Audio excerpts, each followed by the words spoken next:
नमस्कार दोस्तों, जीविका मंत्रा में आपका स्वागत है। हरे कृष्णा। हर साल भाद्रपद महीने के कृष्ण पक्ष की एकादशी के दिन अजय एकादशी का व्रत रखा जाता है और भाद्रपद महीने के शुक्ल पक्ष में परिवर्तनी एकादशी आती है, जिसे जल झूलनी ग्यारस भी कहते हैं। हिंदू धर्म में अजय एकादशी को बहुत अधिक महत्व दिया जाता है। अजय एकादशी व्रत भगवान श्री विष्णु को समर्पित है। इस दिन भगवान विष्णु और माता लक्ष्मी की विधि पूर्वक पूजन और व्रत किया जाता है। धार्मिक मान्यताओं के अनुसार इस दिन व्रत और पूजा करने से जन जन्मांतर के सभी पाप नष्ट हो जाते हैं और मोक्ष की प्राप्ति होती है। इस दिन व्रत रखने से सुख समृद्धि आती है, घर की नकारात्मकता दूर हो जाती है। तो चलिए आपको बताते हैं इस बार अजय एकादशी का व्रत कब रखा जाएगा, व्रत का पालना करने का शुभ मुहूर्त क्या रहेगा और इस बार एकादशी व्रत के दिन कौन कौन से शुभ संयोग बन रहे हैं। सबसे पहले बात करते हैं शुभ संयोग की। तो इस बार अजय एकादशी के दिन सर्वार्थ सिद्धि योग और सिद्धि योग का निर्माण हो रहा है। यह दोनों ही योग पूजा पाठ के लिए बहुत अच्छे होते हैं। इस दौरान आप जो भी काम करेंगे उस काम में आपको सफलता निश्चित ही प्राप्त होगी। हिंदू पंचांग के अनुसार इस बार भाद्रपद के कृष्ण पक्षी एकादशी तिथि प्रारंभ होगी 28 अगस्त बुधवार को मध्य रात्रि 1:20 से और समाप्त होगी 29 अगस्त गुरुवार को मध्य रात्रि 1:37 पर। इसलिए उदया तिथि के अनुसार इस बार 29 अगस्त गुरुवार को एकादशी का व्रत रखा जाएगा। सभी गृहस्थ जन और वैष्णव जन एक मत इसी दिन एकादशी का व्रत रखेंगे। व्रत का पालना अगले दिन किया जाएगा।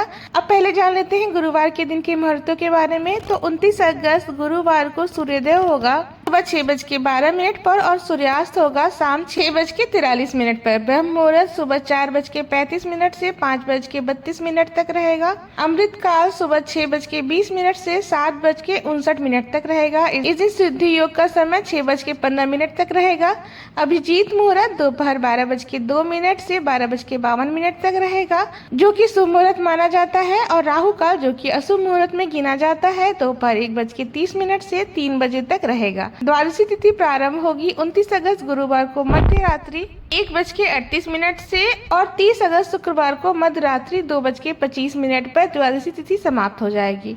द्वादशी तिथि का दिन यानी 30 अगस्त के दिन सर्वार्थ सिद्धि योग भी बन रहा है और सर्वार्थ सिद्धि योग 30 अगस्त को शाम 4:39 से अगले दिन सुबह 5:58 तक रहेगा। हर साल भादो महीने के कृष्ण पक्ष के द्वादशी तिथि को ही गोवत्सव द्वादशी का त्योहार मनाया जाता है। कहीं कहीं इसे बछ बारस भी कहते हैं। इस दिन बछड़े वाली गाय की पूजा करने के बाद गौ की रक्षा करने का संकल्प भी लिया जाता है। गाय को हमारे हिंदू धर्म में बहुत पवित्र माना जाता है और माता मानकर गौ माता की पूजा की जाती है और गौ माता भगवान श्री कृष्ण को अत्यंत प्रिय होते हैं। ऐसे में जो भक्त इस दिन गौ माता की पूजा करते हैं, गौ माता को गौ ग्रास देते हैं, गौ के साथ बछड़े की पूजा करते हैं, उन पर गौ माता के साथ साथ सभी 33 कोटि देवी देवताओं का आशीर्वाद भी और भगवान श्री कृष्ण का आशीर्वाद भी सदा बना रहता है। इसलिए आज के दिन आप गौ माता को हरा चारा, रोटी, गुड़, चने की दाल या मौसमी फल अवश्य खिलाएं।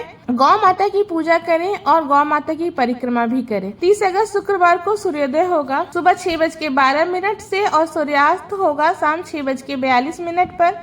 वही ब्रह्म मुहूर्त सुबह 4:36 से 5:24 तक रहेगा। पुनर्वसु योग शाम 5:55 तक और बाद में पुष्प नक्षत्र आरंभ हो जाएगा। यह दोनों ही नक्षत्र अपने आप में ही सभी मनोकामनाओं को पूर्ण करने वाला नक्षत्र होता है। इस नक्षत्रों में इस शुभ मुहूर्त में यदि कोई भी काम शुरू किया जाता है तो इससे सफलता अवश्य मिलती है। ऐसे में किया गया काम 8 गुना पुण्य भी प्रदान करता है। इसलिए अगर आप चाहें कि आपके घर में सुख समृद्धि बनी रहे, माता लक्ष्मी का स्थायी वास बना रहे, तो आप पुनर्वसु तथा पुष्प नक्षत्र में कोई भी शुभ काम कर सकते हैं। जैसे कि आप दान देना चाहें, दान दे सकते हैं। यदि आप पूजा पाठ करना चाहें या फिर कोई पुस्तक पढ़ना चाहें तो आप उसका अध्ययन कर सकते हैं।